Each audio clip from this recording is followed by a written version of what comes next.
Tips from the Whip, tips, tricks, and closers, the insurance panel. I don't know what we're doing anymore. Welcome back to another rendition of the insurance panel. We got Nick Frumpkin in Hawaii. You can see from the background, another carrier trip for Nick. Awesome Not job, a carrier dude. trip. No, I'm doing this one on my own bed. On your own, okay. This is something I'm paying for. I'm going to Hawaii just because I can. There you go. Well, we'll call it a Nick trip. A Nick trip. Nick's on another Nick trip. We got Chris Smith in next to a graveyard. What do you got? What do you got, Chris? Let me see what you got going on over there. Live from the field. I've got a bunch of people listening on here, but I'm not quite sure if it's too late to help them or not. I think it's a little too late. A little too late. And then there's me, right? So with the mustache. Not with the mustache. You know, I'm trying. You know, this is a whole 3 or 4 weeks of me actually just trying my best. I got beard envy. I'm sorry. But we wanted to come to you guys. We're trying to be as consistent as we can with the uploads. But with everybody on vacation, it's summertime, vacations that are happening. It's the middle of the year. It's a good time to sell final expense if you didn't know that right now. The sun will be out for a very long time, so you have extra time to door knock. You have extra time to go see people, go make some sales. That's what this job is all about. And the insurance panel is to help bring clarity to the marketplace. That's kind of why we created this channel. So hope everybody enjoys it. Let's talk about some stuff. I think this week's topic, we're going to talk about, is this the right job for you, right? Because this is the job. Is this the right career for you if people want to be more sticklers about it, right? Is this the right place for you? Is final expense insurance sales the right thing for you to do? And are some people just better at sales than others? Let's talk about it, guys. Give me what you got. Let's talk about this job isn't for you, and you should stop doing it now and go back to being an employee. Well, that's probably true for some people, right? I mean, yeah. It's unfortunate, and I don't like to be that negative Nancy, but it's not the right job for everybody. Not everybody's built to be self-employed, right? You got to be disciplined. You know, so I mean, we didn't really talk about this before we got on camera like we normally do because I'm in Hawaii and Chris is out in the field. Time zone differences kind of screwed this whole thing up, but I don't know. Maybe one way to approach this idea is like, you know, what does it take to be an independent self-employed agent? And like, if you're not capable of doing those things, then you got to be honest with yourself. Maybe you're not. I think from the beginning, you might not be right for this job if you're not willing to take coaching and direction from somebody who's making multiple six figures and knows what they're talking about. Right. And yeah, and like everybody's gonna say, "Oh, I'm coachable," right? So what does it mean? What does being coachable mean? You know, being coachable means if Nick says that the presentation consists of A, B, and C, and X, Y, and Z, and I should record myself as I'm getting used to doing it. When I choose not to do those things, I don't get to blame Nick for it not working. Oh yeah, not owning a recorder. Not owning a voice recorder. If you're not willing to go out and buy yourself a voice recorder, you should not be doing this job. You can get them for free on your cell phone. Like, there's not, it's... Nick, how much money do you have tied up in the stock market for voice recorders? Because you're so hell-bent on everybody having a voice recorder. And I get it. I think you should, right? Is it from Zig Ziglar you get it from, that if you don't want a voice recorder, you're not in sales? Or well, that's the quote, right? If you know, as Zig Ziglar said, if you don't own I think it's Zig Ziglar, said, if you do not own a voice recorder, you are not a sales professional. But and I might be misquoting. It might be from somebody else, but it's definitely somebody said that. But the reality is, like, you will never learn how to do a proper presentation because you do not know what you sound like. You think you do. You think you know what you're saying, and I promise you, the second you listen to your own presentation back, you will realize you do not sound anything like what you think you do. You talk more than you think you do. You say things differently than you think you're supposed to say them. Everything about it will be different than you expect it to be, and you'll never fix it unless you listen. You don't even have to send the recordings to somebody else. I would recommend that you do. Have somebody that you can trust who can listen to them. That's a good idea. But just simply recording and listening to them yourself will teach you so much and will get you better so fast. I don't know why. I don't know why people don't do it. Like, I'd say like 9 out of 10 people who I ask, have you recorded your presentations, tell me no. I don't understand why. It's an easy thing to do. Well, You don't have to hide it. people don't want to hear criticism, let alone their own criticism, right? Right. You know, people even shy away from constructive criticism. If I try to tell somebody, hey, you might want to try it this way, it's not because I think I'm right? It's because I'm saying, hey, just look at it from a different angle, try it, and tell me what you think. But most people won't even they don't even want to believe that. If you can't take constructive criticism, either A, from your mentor, your upline, or somebody else, this job's probably not right for you if you're not coachable. I mean, that's the underlying theme. If you can't take direction from somebody, you're not going to do it. I mean, Nick, you're probably one of the biggest final expense producers in the country. Do you still take direction from somebody? Yeah, absolutely. I still send recordings. I still send recordings to my mentor, and I have a mentor. I have somebody that I'm working with. You know, everybody should, no matter who you are, you should have somebody that you trust that you can bounce ideas off of. And I bounce ideas off of multiple people constantly. I bounce ideas off of you and Chris. I bounce ideas off of all sorts of people because I want the feedback. You know, I want to get better. But you might not be right for this job if you take advice from every internet guru you think might know what they're talking about.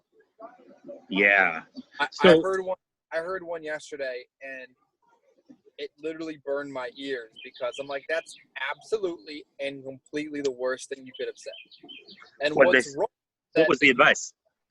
It was a guy that cross-sells final expense. So in all fairness, he may not know or have this as a primary job. But he says he would never sell final expense to somebody 70 and older that doesn't have insurance because they're more than likely going to cancel it.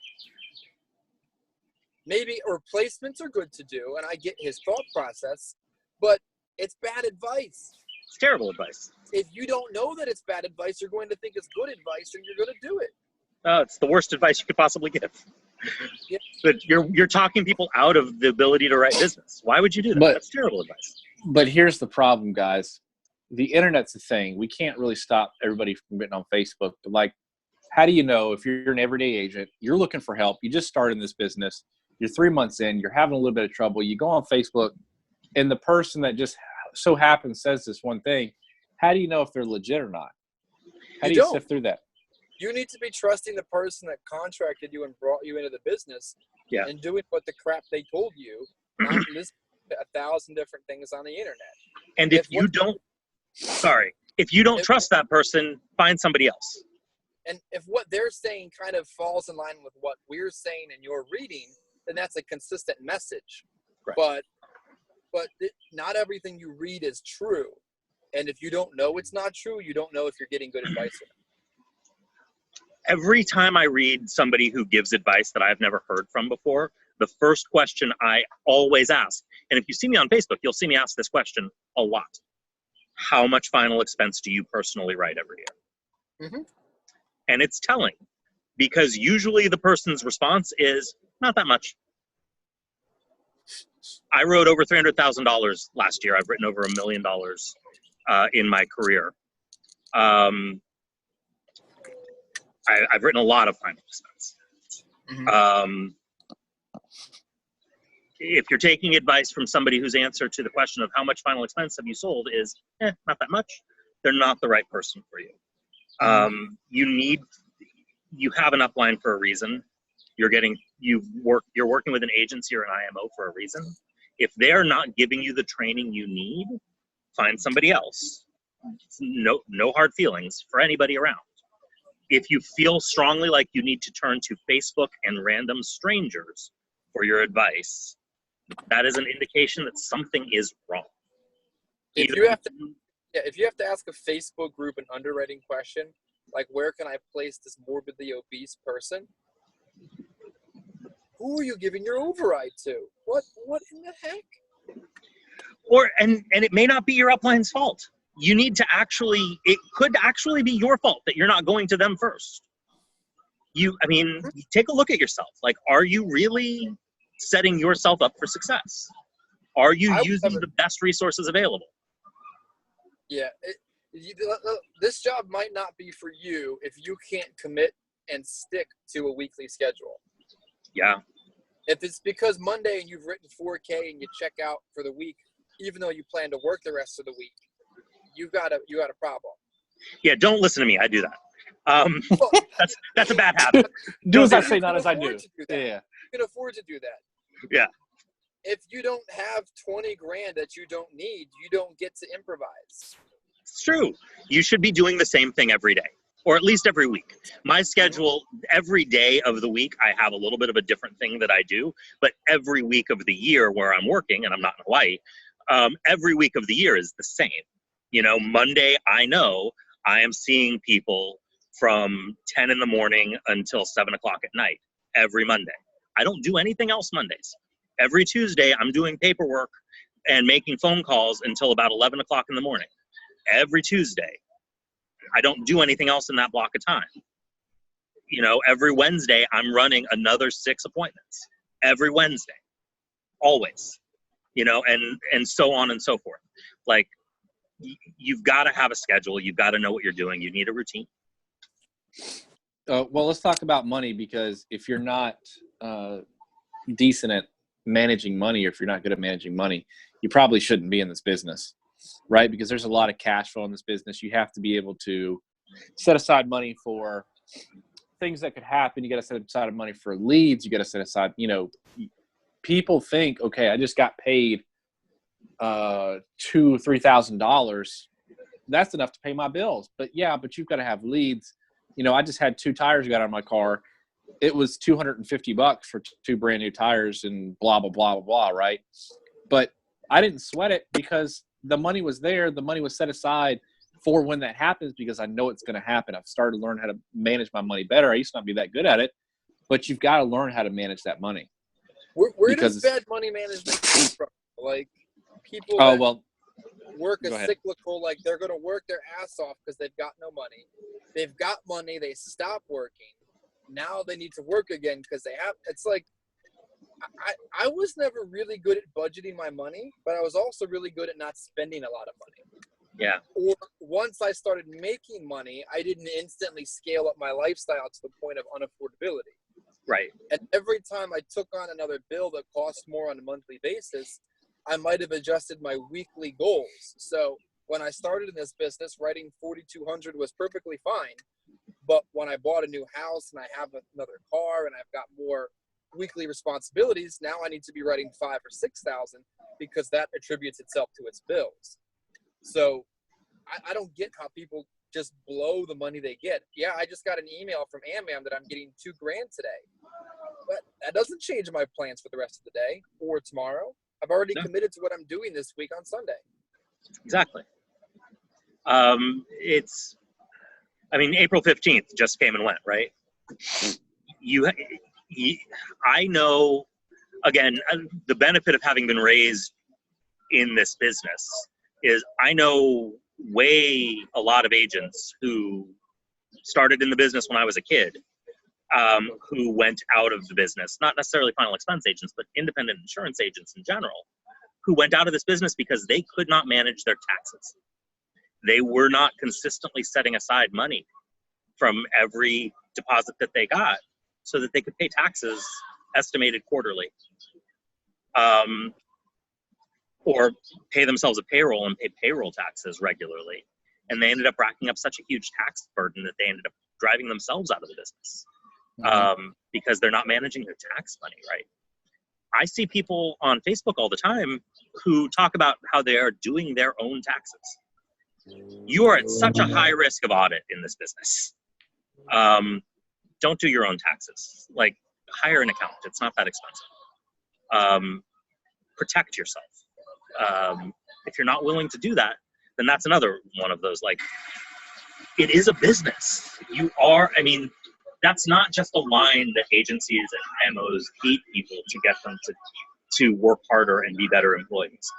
You are actually running your own business. You have to treat it like you're running your own business, which means you have to be willing to invest some money in your business, and some of that money needs to go to professional services. You need to have, E&O insurance, and you need to have an accountant, and at some point, if you're forming a corporation or LLC, you should probably hire a lawyer of some sort to look over legal documents for you. Like, this isn't all stuff you need to do yesterday, but it's something you should be working on. Right. Well, so go ahead. You might not be right for this job if you don't know how to deal with negativity and rejection. And you take the BS that one person says seriously to heart, and you give up on the rest of your day just because the 3 o'clock turned into a fruitcake. That goes back to if you can't take criticism, right? Like, if you're not able to take criticism from your upline, how are you going to manage the nonsense that you get from people? You were telling me a story earlier about how somebody just started screaming at you down the street. That was do you want to share that story with everybody? That was a good story. Oh yeah, absolutely. So, I had a lady last week stood me up for an appointment. Shocker. Was rescheduled for this week. I get into the house, pre-qualify, do some warm-up, spend a little bit of extra focus because she doesn't have insurance, and she sounds like a procrastinator.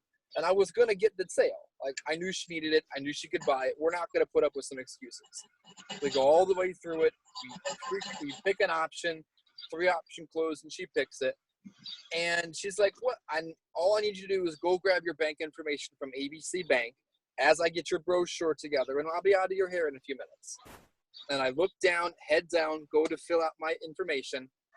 And she's like, oh, I don't have it in my purse. I'm like, well, most people actually do from this bank, and just take a look, you might be able to find it. Long story short, she won't go get it. She won't go find it. It's the end of the presentation. She's not buying. She says to me, well, come back and I'll have it. No, you won't. And I say to her, ma'am, most people would say that. Don't go get it. Don't have it. And this never happens. And she says, you're comparing me to everybody else. I said, I probably am, because I've been doing this for a while and I know what's happening. So let's finish this up and go grab the info, or let's call it a game. Call it a wrap.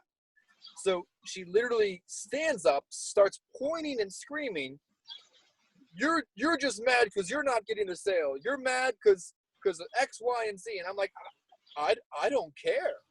I'm upset that we're not finishing this together, but if you won't go get your information, I'm not going to come back and get it. We're here now. So I leave. She stands on the porch and screams like somebody mentally unhinged. And I walk back to the car. I call somebody. I laugh about it. And I go to the next door. And tomorrow, if you ask me about this story, I won't even remember it because it has no bearing on tomorrow. You have to be able to compartmentalize and put that shit away and say, that person is clearly not a normal human being. And who else in God's green earth would act like that? And I used to have that trouble. I would knock on a door, and the person would scream through the mailbox, who is it? And I'm like, what is that? What kind of behavior is that? And I asked my upline, I'm like, I'm dealing with these people screaming out of windows and yelling through mail slots. What in the world?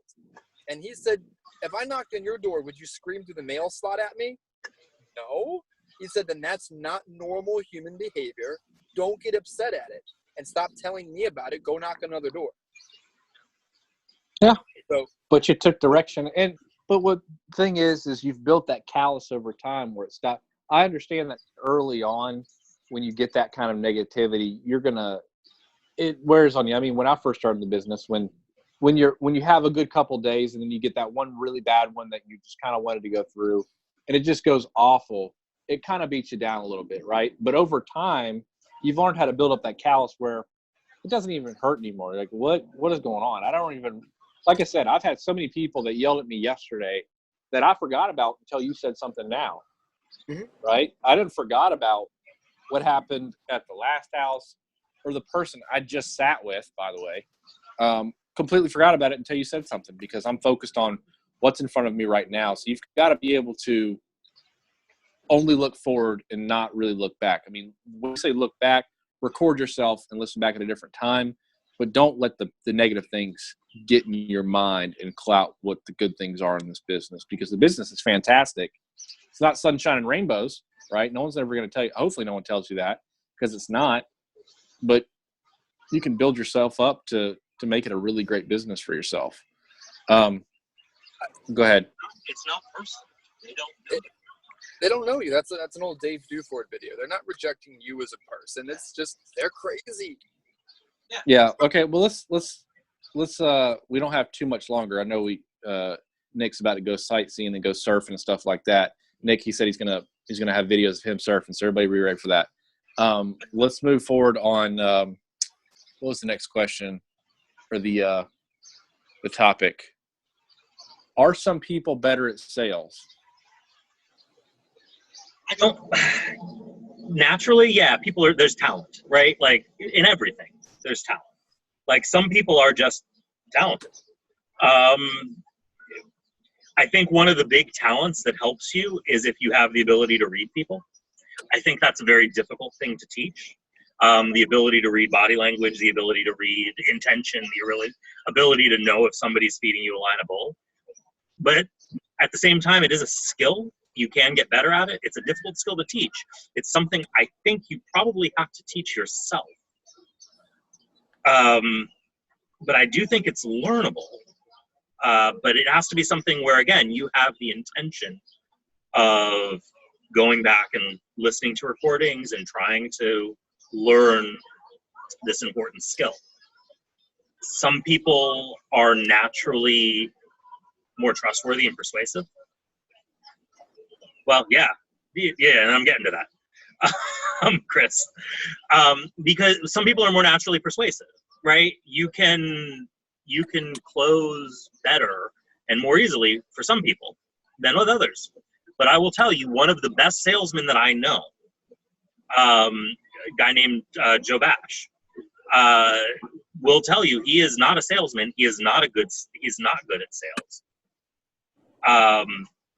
But he works hard and he writes a ton of business.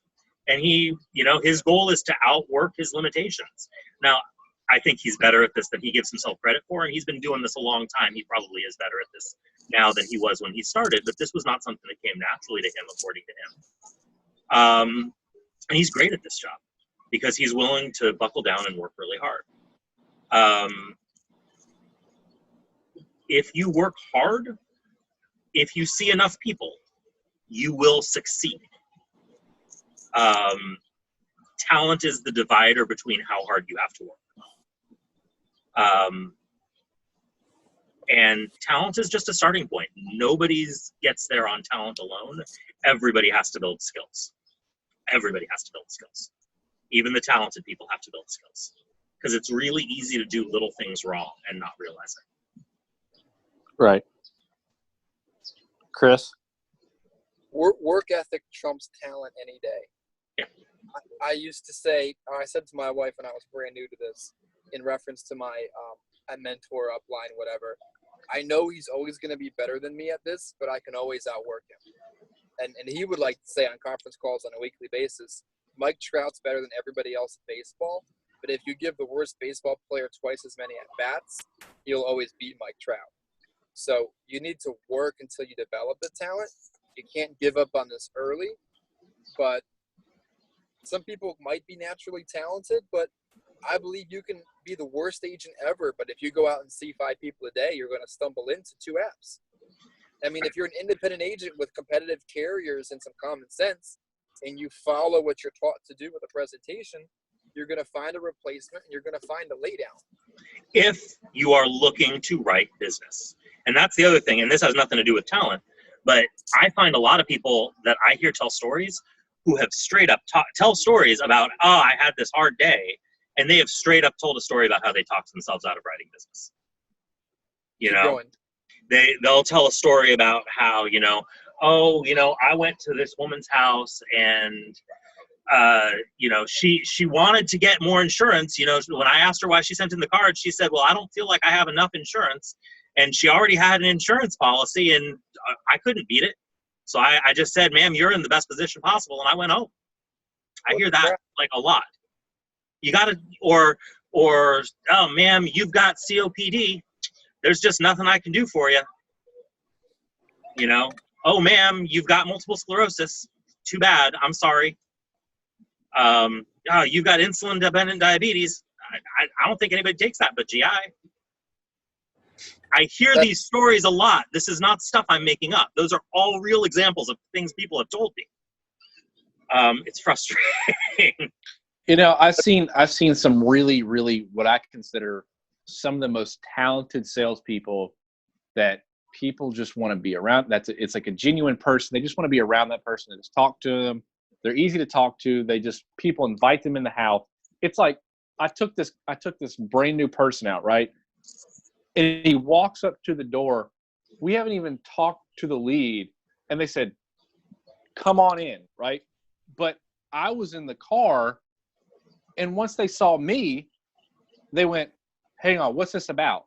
But when they saw that new agent, that natural talent, they just wanted them to come in, and it was a lead I've already seen. So when they saw me again, they're like, "Wait a second, is this about insurance?" We still got in the house. The agent didn't know what they were doing. They were just kind of talking, and the person said, "Where do I need to sign?" And that agent had such natural talent. I've never seen something like that before. Some people were just so good, right? But I've seen that agent failed out of the business. Yeah. Agent's gone because they abused their talent. They know they're good. They get cocky. They know they're good, and they don't work hard. And working hard will always out trump the talent. Yep. Time and time again. Whatever he just said inspired me a moment ago. A lot of people are really good at it, might be talented at it, but they will think they need to know everything before they do it. That they need to know every carrier, every underwriting guide, know exactly how to fill out every single application. And what is this? This is, what do they call that? Paralysis by analysis. Yeah. You can just simply, with the right system and the right support, go out there, see people. I tell them, get in the house, make a friend, and call me, and I'll tell you what to do. But people insist that they have to know everything, and they never do anything. The best way Chris, I just don't want to mess up when I get in front of somebody. I just don't want to mess up.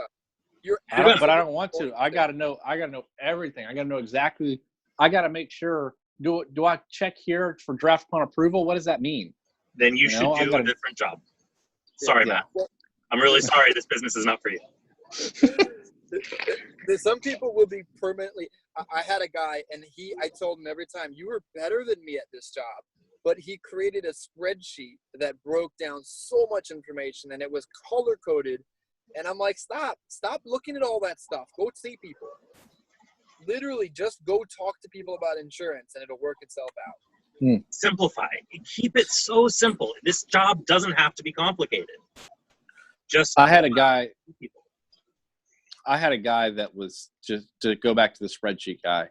I had an agent who took these leads, and he would spend 2 hours at night trying to figure out if the third lead on his route was shorter to the fourth lead on his route, and figure out which one's a better route. I'm like, just go see both of them. You're going to spend an extra 2 minutes driving. What does it mean? Just go see them. Turn back around and go see them again. And people get this analysis. They try to do so much instead of just doing what we're supposed to do. Grab your leads, go see the people, present, close. The easiest thing to do in this business. Somebody said on one of the Facebook groups today, should I call the couples on the leads, the couples first or the single people first? Go see the people. Yeah, go. Yeah, in fact, I'm pretty sure I know who that is. And yes, don't worry about that. Call them all. Go see them all. You don't know who's going to be a good lead and who's not. Go see all your leads. All of them. Put them in order that MapQuest tells you. Don't overthink the rest. Don't even. I mean, yeah, go see them all. If you're going to set appointments, call and set appointments first, and set appointments with whoever sets appointment and door knock the rest. Who cares? Go see them all. Go work. Go do stuff. Go see the people. Okay. I feel like this has been a more frustrating video than normal. Do we have something positive we can end this note on? If you can accept that nobody's perfect, that you will work hard, you'll commit to a schedule and do what the hell someone tells you to do, you're going to make money at this job. Yeah. If you know it all, if you think you can do it all better, if you're afraid to invest money and you don't, and you have no work ethic, go get a job and leave us alone. Yeah. I'll tell you a positive story, just because we need something very positive. I sat down with the guy. He messaged me on Facebook. He said, "Matt, I watch you on Facebook. I'm interested in selling life insurance. Can you tell me about it? I sat down with him for lunch last Wednesday. He said, this is crazy. I want to get my license. Let's do this. He passed his test 5 days later, last Tuesday, and now he has his life insurance license a week later. Wow. Wow. That's an excellent story. That is a hard-working individual, Yeah. and the guy's going to be a superstar. You know, all he said is, Matt, what do I got to do? Tell me what to do, and I'm doing it. He takes direction. I say, go do this, work on this. I'll schedule your test for you. You pass it. And I said, hey, save your receipts for all that stuff, because one, I'm training him to save his receipts for tax purposes. I'm teaching him how to manage his money. And he's like, I'm on it. I'm for it. I'm doing it. He said, hey, I've got 3 people lined up. So whenever I get my contract, we can go see. I don't know much about this. Can you come with me? We'll sell them. I'm just going to listen to you and watch you do what you do. That's the kind of person you want to be if you're brand new into this business, or if you're having trouble, be that person who just says, hey, give me some help, and people will be willing to help you. But just don't take it from everybody online. Awesome. Even the insurance panel. Anyways, guys, like, comment, subscribe. What did you learn today from this video? What stuck out to you the most? Was it my mustache? Was it Nick's beard? Was it the palm trees? Was it the graveyard? Was it the conversation? Who knows? I think it was a good video. A little bit frustrating. It feels like we just kind of us 3 watch other people on Facebook, and we get really this built up rage of watching other people coach other people. And it's just sad. You know, so we try this YouTube channel to help as many people as possible. So if it helps somebody, share it out to somebody, say, hey, just watch this. You know, it was so inspiring to me to do this video today, because the other day I see on the YouTube notifications, some guy was watching every single video. You would see him comment and like, and then he subscribed on one of them. So it's like just him watching this video because it was good content to him. So it's really inspiring to make videos like this. It's absolutely wonderful to have both you guys take time out of your vacation, take time out of your work day to do stuff like this, to just help agents, because they really need it. So guys, y'all are awesome. Thank you. You You, the viewers, are awesome. As long as you like, comment, subscribe on the Facebook video, not on the Facebook video, on the YouTube video, and not on a Facebook comment. But that's a different story for a different day. We'll figure out the algorithm later. And if you have questions, put them right here. Put the text right here. It's going to be theinsurancepanel@gmail.com. We're not getting to read these this week, but next week, I promise you, we will read your questions. They have questions in there. They're burning questions, and we can't wait to help. The insurance panel is out. Chris, you doing your thing? Yep. Get just anything. 3 guys from 3 different organizations sharing their thoughts on a particular topic on this Thursday afternoon. This is not us working on behalf of any carrier or IMO that we've currently with or ever been with. It's just our independent thoughts on these topics. Cool. This Thanks, is fun. guys. See you guys later. See ya.